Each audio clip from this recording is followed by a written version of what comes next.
अस्सलाम वालेकुम प्यारे बच्चों, आज हम पढ़ेंगे 8th क्लास में आता है रुबाई। हम ये पढ़ेंगे कि रुबाई किसको कहते हैं, रुबाई में क्या होता है। रुबाई में अमूमन इश्किया, इखलाकी, मजहबी और कौमी मज़ामीन नज़म किए जाते हैं। यानी जो रुबाई होता है इसमें अमूमन या तो इश्किया, या तो इखलाकी, या तो मजहबी, या तो कौमी मज़ामीन नज़म किए जाते हैं। रुबाई में 4 मिसरे होते हैं। कितने मिसरे होते हैं? 4 मिसरे होते हैं। या 2 शार होते हैं या इसमें 2 शार होते हैं। रुबाई में या 4 मिसरे होते हैं और या तो 2 शार होते हैं।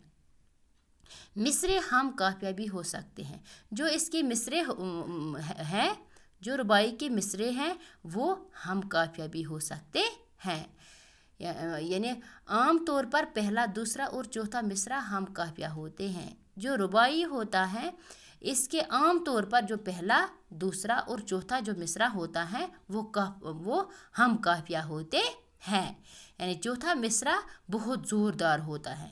जो इसका लास्ट मिसरा होता है, चौथा मिसरा होता है, वो बहुत ज़ोरदार होता है। यानी दरअसल चौथे मिसरे को हासिल रुबाई कह सकते हैं। हम इस चौथे मिसरे को क्या कह सकते हैं? इसको हम रुबाई, यानी इसको हम क्या कह सकते हैं? हासिल रुबाई कह सकते हैं। जो चौथा मिसरा होता है इसको हम हासिल रुबाई भी कह सकते हैं। रुबाई के अवज़ान मुकर्रर हैं। जो रुबाई के अवज़ान होते हैं वो मुकर्रर होते हैं, यानी वो ऐसे ही नहीं होते हैं बल्कि वो मुकर्रर होते हैं। कदीम ज़माने में रुबाई लिखने का रिवाज बहुत ज़्यादा था। जब कदीम ज़माना था तो ये जो रुबाई है ये मतलब इसका रिवाज आम यानी ज़्यादा था। यानी ज़्यादा लोग कदीम ज़माने में रुबाई लिखते थे। यानी रुबाई लिखने का रिवाज आम था, बहुत ज़्यादा था। कोई भी शायर ऐसा न था, यानी जो भी शायर था, यानी ऐसा कोई भी शायर न था जो रुबाई न लिखता। यानी ऐसा कोई भी शायर न था जो रुबाई न लिखता। हर कोई जो शायर होता था वो रुबाई ज़रूर लिखता था। अब रिवाज कम हो रहा है।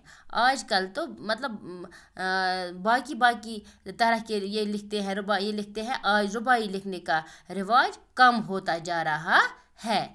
ये मतलब मैंने आपको समझाया कि रुबाई क्या होता था। आज मतलब आपके ये जो सिलेबस है इसमें रुबाई भी आता है, इसलिए मैंने बच्चों आपको ये समझाया कि रुबाई कैसे लिखते हैं और रुबाई में क्या क्या होता है। हम रुबाई कैसे लिख सकते हैं। हाँ, यही रुबाई है। मैंने थोड़ी सी जानकारी रुबाई के बारे में दी और आज के लिए बस इतना ही। शुक्रिया बच्चों।